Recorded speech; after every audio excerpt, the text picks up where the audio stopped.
moment, can I thank Heather for speaking, because I think it's really interesting how the narrative is that we can't all live together and that somehow the crises that we see across the world are about religion. And I think to have Heather and myself stand here today and do the work that we do together is so important, because hopefully it does stop some of those myths sort of putting out that actually this isn't about religion.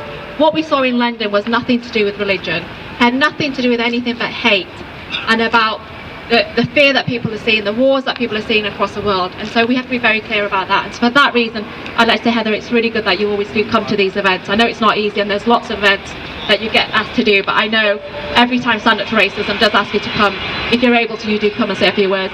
Now, my next speaker is from the trade union movement, and I'm really proud to have him speak today, because Stand Up to Racism is an organisation, it's a grassroots organisation based on the work that individuals and people here do, but it's also fully supported by the work of the trade union movement. The anti-racist movement in this country has a proud history of being supported by the trade union movement, and we wouldn't be able to do what we do if it wasn't for their support, both through helping us raise awareness through their members, but also the financial support they've supported us with. You know, we had a demonstration in London last week. There were over 30,000 people that went to London from across the country, and in many of those cases, those people were helped and funded by coaches that were paid for by the trade union movement. And with that in mind, I'd like to introduce Alex Davidson, our next speaker. Thank you, Naila. I'll start by just paying tribute to the members of the emergency services who so bravely attended the victims of the horrific attack the other day. Their professionalism, skill and bravery tribute to the best parts of not only the public sector ethos but humanity in general. So my first thanks must go to them. And we all stand here to come together to commemorate those who died, those who were horribly injured, but come here together also in the spirit of solidarity. And it's in that spirit that I want to speak to you today, because what is going to be done in the next few weeks by those in government, by those in the media, is an attempt to exploit this tragedy for narrow political ends. And the political ends that they will try and use it for is division, is building up support for their racist policies on law enforcement, on so-called anti-terrorism, on immigration.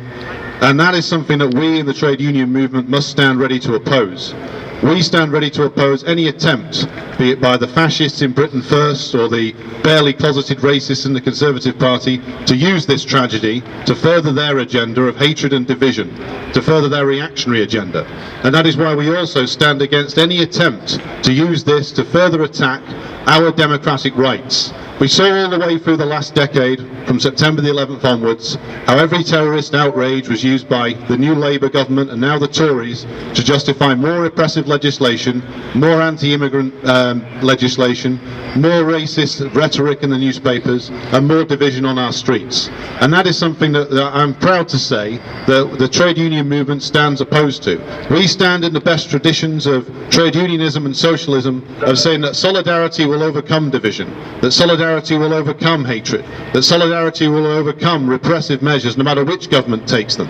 Now, I believe that we together can beat that back, that we can build a better society together, and we do that by coming together, by demonstrating together as we did last Saturday, by marching together, by striking together. And I'll conclude with this statement. I'm a Labour Party member. I joined the Labour Party not because of the legacy of Tony Blair, New Labour and the Iraq War, but because of the promise in Jeremy Corbyn's leadership as a consistent opponent of racism at home and war abroad, as a consistent opponent of the kind of ludicrous reactionary anti-terror measures like Prevent, like all the other anti-democratic measures this government and the one before it has taken. And it's for the potential within that leadership that I'm still a Labour Party member.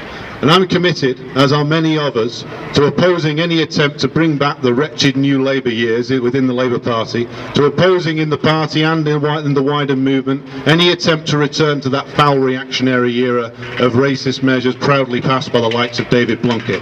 And we will stand in the trade union and labour movement in defence of and in solidarity with our Muslim brothers and sisters and anybody else who comes under attack from either the fascists on the street or the closet fascists in government. My solidarity to you all. Let's remember those who died the other day, but let's also remember those across the world who get this kind of treatment every single day.